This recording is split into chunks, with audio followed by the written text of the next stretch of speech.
Okay, so hello, Mr. Imbot. Hello. It is a pleasure to meet you. First of all, I would like to thank you for coming to our school and taking the time to participate in this interview. Yeah, absolutely. It's my pleasure, and I'm Yeah. so excited to be here. Thanks a lot. It means a lot to us. So let's just dive right into the first question that we have for you. Yeah. Our student has been wondering, like when you first founded the company, what made you found the company, right? Yeah. So what is the motivation, or how did you even discover the concept of this? Yeah, totally. So, good afternoon from Taipei.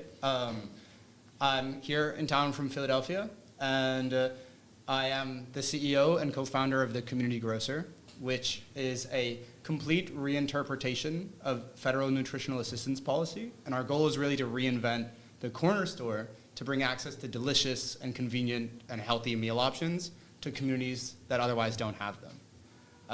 And it's a pretty, exciting mission of ours. Actually, it's an extremely exciting mission, and it's something that I'm passionate about and work on every day and spend all my time thinking about. And the concept was really born out of creating partnerships and relationships with community members, and understanding the stories of people different from me, and different ways of life, and with an open mind, understanding the issue of access to food, and putting our heads together to think about, what are the systems that are supporting the status quo that encourage specifically low-income neighborhoods to, make the food decisions that they do, our neighbors specifically, and what are the food choices that people have, what are they buying, what do they wish they have, having these conversations with neighbors, and creating the trust and relationships to then, work together to create the food choice that we want to have in America. And that is delicious, convenient, affordable, within walking distance, and something that makes me feel good about myself, emotionally and physically after eating it. And that doesn't exist. So how to create that? And that is the Community Grocer. Mm-hmm. Yeah. Yeah, I see. So how did you first notice the problem that the community having, like nutrition-wise and all that? So it really, our journey specifically with food started on a street corner of 32nd and Tasker in South Philadelphia, and working with my community partners and the Resident Action Committee 2, which is an organization that's been around for 40 years down in South Philadelphia. It's really grassroots, it's lifelong neighbors, and joining them to help run their programming and giving out food boxes that were distributed from the government during the pandemic, that we saw a lot of the challenges of the traditional approach to nutritional assistance and different ways that the government is supplying surplus food for free, and the different kind of places that people can use their nutritional assistance money, and the access to grocery stores, and zooming out and really thinking with the food system and what are the problems, and what's holding us back from getting to the outcome that we want, and then finding a way around it. So it's pretty fair to say that you noticed the problem with your own eyes, Oh yeah, it's right in front of people, yeah. And it's a conversation that a lot of people at a surface level understand. There are food deserts, right? There is a lack of access to fresh food. Why? And it's really, what do people want, that they're not having access to? And let's find a way to get it, And that starts with empowering community voices and treating them as primary experts, and that lived experience is something that's critical and you need to understand before you want to try to solve anything. It's what is there to solve, and who are we trying to help, and making sure that everyone is together with the same voice and the same position at the table, that let's work together to solve something, not me thinking I found a solution and just imposing it, because that's obviously not going to work. I see. So I think some of our students are wondering if anyone influenced you on your journey to start this company, or did any of your family or friends support you? Yeah. So it's definitely been, a mission of mine, spoken or unspoken, my whole life, to create and to contribute to creating the world that I want to be a part of. Mm-hmm. And that's a core value of mine, is to, thinking with the SDGs that are right behind you, what are the different ways that we can create the world we want to see, and that the people around me, my mother, my brother, my grandmother, all my friends, like see that energy in me and fully support me, as we just like have conversations about like, here is a global issue, like here is something that's going wrong, like why is it happening, like and trying to just like understand and think with the systems that create problems and why they persist and what are the different forms of intervention that could happen. And then but it's really, I have a strong support network all around me. And even with the university and the institutions that I'm around, and leveraging the role that they can provide in helping to create a world that we deserve. Okay, I see. Yeah, support around you is definitely very important. Yeah. So you mentioned university, right? So I would like to bring it back to that point, because as we were listening to your presentation that you just gave, we noticed that your background was actually very impressive. Like UPenn, oh my God. So some of us are wondering, what was your college major when you were in college? Yeah, so I was a 2020 graduate from the University of Pennsylvania, and I arrived as a freshman from the International School in Washington, D.C., and I thought I was going to be a PPE major, which is politics, philosophy, and economics. And after my first PPE class, I was like, absolutely not. This is not for me. And it took like maybe 3 weeks to decide that like I don't think this was going to be it. And I ended up just really going through the course catalogs and finding what I was interested in each semester, and that drove me towards, within the Earth and Environmental Science department, there was a sub-major for sustainability and environmental management. And so that was my program, and those were the courses that gave me the foundation in co-creation and community work and thinking with the different systems, whether they're natural or physical or political, that contribute to the systemic issues that are creating and continuing the vicious cycles of poverty, of hunger, of poor access to water, and different forms of unsustainable life. So college definitely helped you a lot throughout Totally, your journey. yeah. So Hello, we're the other group. My name is Flora, and it's really, really nice to meet you. Hi. So our question is more catered towards marketing and strategy. So our first question is, can you tell us more about the process of how you branded and how you started establishing your brand? And our goal is to reinvent the corner store. And in doing that, it's all about, for the first time ever, creating the product that's delicious, convenient, affordable, within walking distance, and empowering, right? And it's kind of creating a new choice for food in neighborhoods that otherwise have never had access to this kind of product. And so in creating a brand, it's got to be something inviting and delicious and warm and desirable and empowering. Even if, at the end of the day, our goal is really to help society and the greater good, we have to balance that with you as an individual consumer and who are we competing with, right? And we're competing with small corner stores that sell chips and soda, and PepsiCo Frito-Lay products. We're competing also with fast food and drive-through. We're competing with Uber Eats. We're competing with the grocery store. And we're kind of trying to establish ourselves in between in a brand new category of somewhere between groceries and delivery and meal kits and fast food takeout, right, as a brand new and the best choice. And so those branding decisions really come from how can we create an empowering and desirable, product? And that starts with listening to our consumers and to our customers and to our communities, and understanding what they want and what are the methods that they've been sold in the past, products that they've chosen to buy, and testing with surveys the extent to which our customer base enjoys the product that they're choosing now, and the methods that they're receiving the messages, and trying to then reinvent everything about food buying and take what works, understand what doesn't, and apply it to our brand and our product, and continually adapt and evolve as we grow. Mm-hmm. And to build on your point, you said that you wanted to create like a brand that's like inviting and it's like somewhere between a grocery store and like delivery and stuff. Yeah. So like in your speech, you talked about how when you were creating this brand, you kind of had to push two different brands. So it's kind of like one for governance and one for a consumer. Yeah. So like, can you like elaborate more on like the logistics of that? Yeah. And so when you look at the chart of the SDGs behind you, the Community Grocer as an institution, as a space and a physical place and an operator within communities across neighborhoods in the United States is addressing all 17 of the SDGs, right?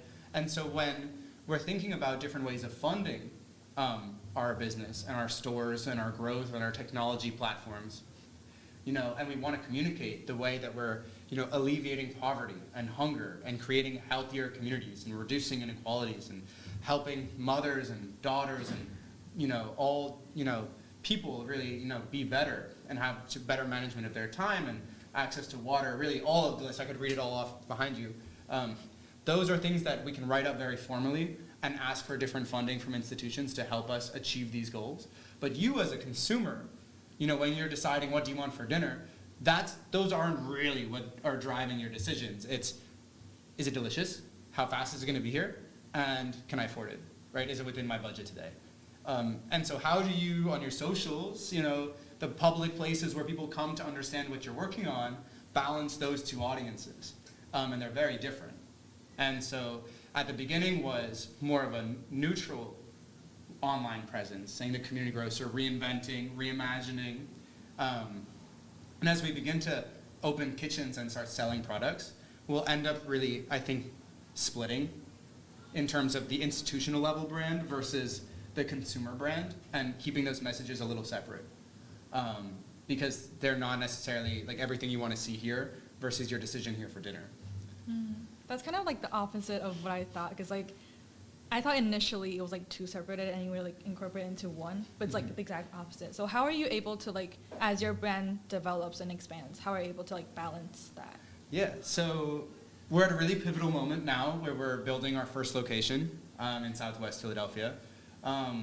And it's going to be through listening and working with our customers and thinking with the fact that nonprofit organizations don't have an ownership structure in the United States. It's really like an executive team and a board of directors that the way that we should be treating our customers as like our owners. You are equally invested in our endeavor to create the world we want to be a part of every time you come shop with us. What are the things you want to know about your product? What are you interested in? Where are you willing to explore? And working together with our communities to, convey the mission that we're creating and working on together. So if people are more interested in one form of helping people versus others, then that's where we're going to go. But at the end of the day, knowing that just because it's not necessarily the front page, doesn't mean that it doesn't need to be spoken somewhere. And that's very important. Like with like these kind of issues, I feel like education and awareness is really important. So like how do you and your team kind of market this towards the outside community to get them to care? Because like this issue is like kind of far away from like a lot of us. Yeah, and that's something that has been part of the conversation since the beginning, which is understanding the needs of community members and at a deep and personal and trusted level, working together to solve problems that we know are important, that continue to exist and are being ignored by the people who traditionally would have had the power to change it. And so it's a mix of just, painting the solution to a problem that has existed for a long time and being like, OMG, we're doing it, come help us, is really, for us, the most effective way of presenting the Community Grocer as a novel solution to a problem versus starting with the problem and then, you know what I mean? Yeah. In terms of, I think we found a way to do it. This is really exciting. Do you want to hear about it? Mm-hmm. Yeah. So nice to meet you. My name is Catherine, and I want to ask you the first question is why is it important for community grocers to work in the Philadelphia community? Yeah. So in short, the community is the community grocer. It is at the core of our operation and everything we do and why we do our work every day. And it is to co-create the choices and the access to food and to meals and to nutrition that haven't existed in a lot of communities in America, and do it in a way that's for the people and by the people. And so community is at the heart of everything we do. And it will be the key to our success.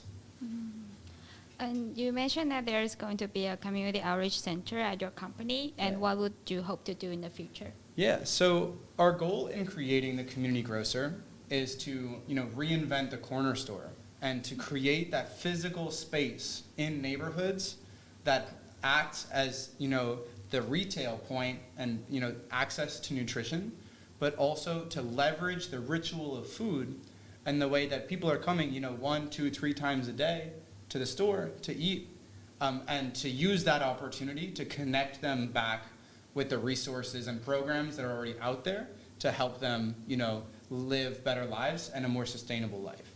And so the way that the upstairs of the grocer can be that small community center with different virtual labs and teaching rooms, so we can have a full calendar of events and guest speakers, and people can, come to the building that is the Community Grocer and use it as a place of connection and get connected with services for housing counseling and nutrition counseling and marriage counseling, but also different after-school programs and video classes, and really leveraging the space and the role of food in people's life as a method of bringing people together. Oh, sounds like it's a really big company. And I have a question: is it open to everyone in your community? Yeah, so it's open totally to everyone. And you were talking about how it's a really big company, or in a way where the work that we're doing is really important, right? And kind of, creating that new space for community to gather and to assemble and to help each other. But most of that work that I'm talking about is being done by other organizations that are already existing and doing this work all the time, and kind of giving them and creating the physical space for them to come do the work that they want to do, and the way that they can connect with the community themselves.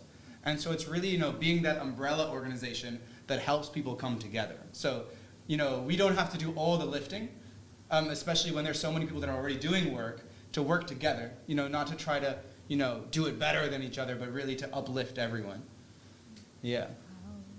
So I know you're visiting Taiwan right now. So on your visit to Taiwan, did you see anything that is interesting and helpful for your outreach to your community? Oh my gosh, yes. It's so exciting to be here in Taiwan. You look so excited while I'm asking the question. Because everywhere I walk, I'm taking photos of all the different kind of stores. I mean, here in Taiwan, you have, on every other block, you have a Family Mart or a 7-Eleven or a different little kiosk, and people are selling food all over the place, right? Which is the complete opposite from where I live and work, where there's no food anywhere, and the way that your 7-Elevens and Family Marts have all this delicious food that, can be heated and prepared and eaten really easily at a price that people can afford.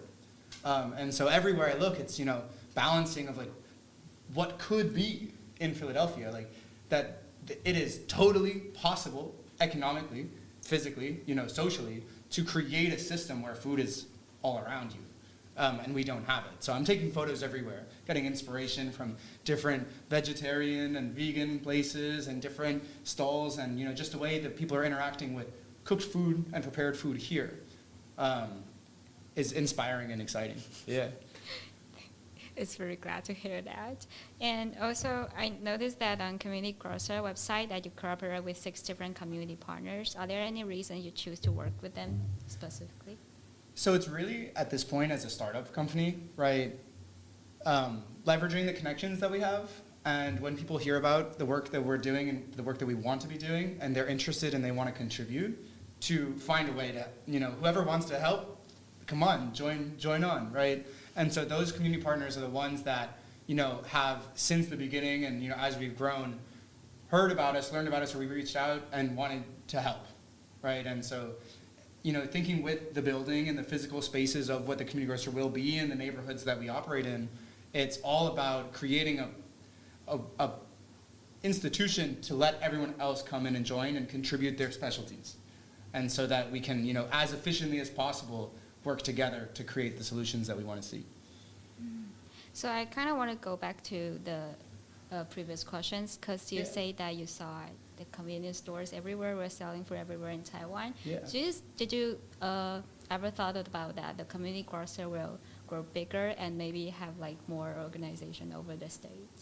Yeah, so thinking with the fact that the food stamps and the Supplemental Nutritional Assistance Program in the United States is a federal policy, that these cash subsidies for families to buy food are all over, right? And so our goal is really to be where communities need us and to create the blueprint so that existing organizations all over the country can step in and do this work and have a new path of access to nutrition that they didn't have before. And to create the buildings and spaces for communities all over the place. And we would like to see community grocers everywhere. Yeah, that's the goal. That's a very big goal. Yeah, of course. And we believe we're going to get there. Yes, and I'm Nicholas. I'm a student at VIS. So first of all, could you tell us about the challenges you faced when the Community Grocer first started, and how did you and your team conquer them? Yeah, so the Community Grocer is a brand new institution. It's a nonprofit startup in the United States. And we're trying to, reinvent a corner store and build physical spaces and retail points that provide new choices for access to nutrition and desirable meals in neighborhoods that otherwise don't have them, and specifically low-income neighborhoods and low-income neighborhoods of color. And there are so many challenges, in terms of just co-creating ideas and building trust with community, and the relationships required for people to believe in you, and the work that you're doing is genuine and sincere, and that, you want to help people, and the, countless hours that go into just, hanging out and being with community is like a struggle. But at the institutional level and building stores and, getting money to build things, it's almost impossible to get a loan in the United States as a nonprofit startup. What bank is going to be like, yeah, here's, the $400,000 you need to build a store that you'll pay back over 30 years. Like, no one's going to do that.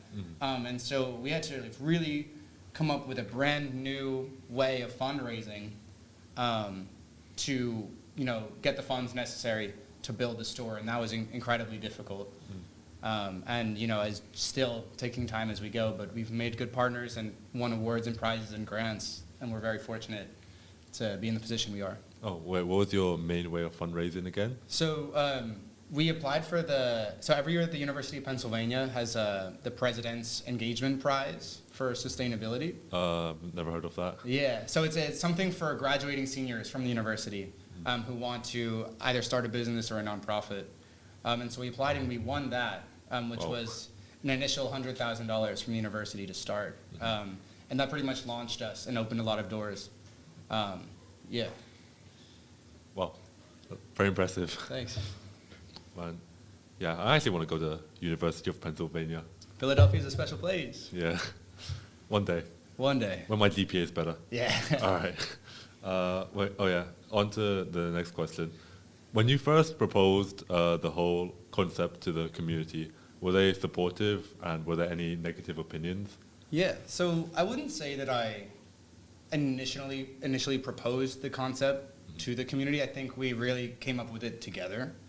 And, in our weekly distribution of food boxes, where we were out there for hours a day, helping distribute bulk ingredients from the government to different neighbors, and thinking with what's working about this and what isn't, that it pretty much came naturally to us that, there is a major issue here that, we can all agree that exists. That's why we're standing here on the corner. And that we need to rethink it. So, we all understood that what we really want is access to prepared food. And people were telling us, I'm not really interested in taking a box today, but if you had any meals for me, that's a different story. And so the final solution, one of the solutions to the problem was presented right in front of us, was just how are we going to do it? And the how is where it's a constant evolution of thinking with, well, here is something, here's the timeline of what we want to do, and letting everybody kind of contribute and be like, well, I think here's a better idea, or this is something we should do instead. Oh, so it's like a community. Totally. Oh. Yeah, it's always growing together, right? And like what we want to see to make the world better. Yeah, sounds like a positive work environment. Oh, it's gotta be. Yeah. I mean, life's too short for anything else. That's true. That's true. All right, and so financially, in order to raise money, what approaches have community grocers taken? What are some problems you guys faced, and how did you overcome these financial issues? Yeah.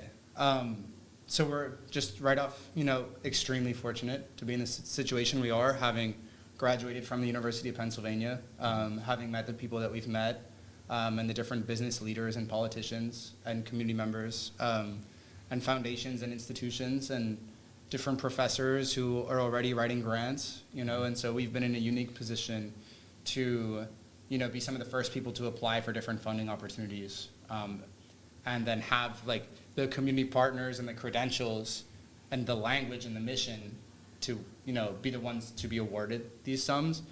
And so that's like, all of the money to date has been through grants or donations. No institutional financing or loans or anything of the sort. Oh, wow. Yeah. Oh, very nice. And Also, but just to jump in on that though, sorry. No, go So ahead. the real barrier, right, is to build the physical space in the kitchen and get it licensed and open. But once our stores are opening, the business model sustains itself. And so once it's built, we no longer need donations to run a store. The selling of the food keeps it open. And so it's really like, if no bank is going to give us the loan to build a store that makes money, it's what is every other way we can do it? So it's like a very well thought out, like you have a long-term plan. Yeah. And like what? Oh, okay. And That's very nice. that's helped, some of like the big foundations believe in us in terms of like, here is, a 3, 5, and 10-year window operating model given like this population and this community. We know we're going to make money. We just need the money up front. Let's work together. Okay, I understand. And probably for a final question, Yeah. like how did you deal with conflict with coworkers, teammates, and community partners?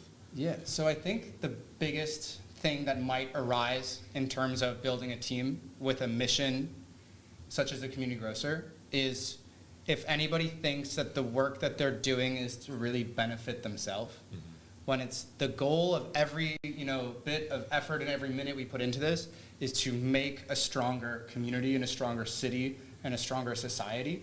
And if that's not your goal, then maybe this isn't the right place for you.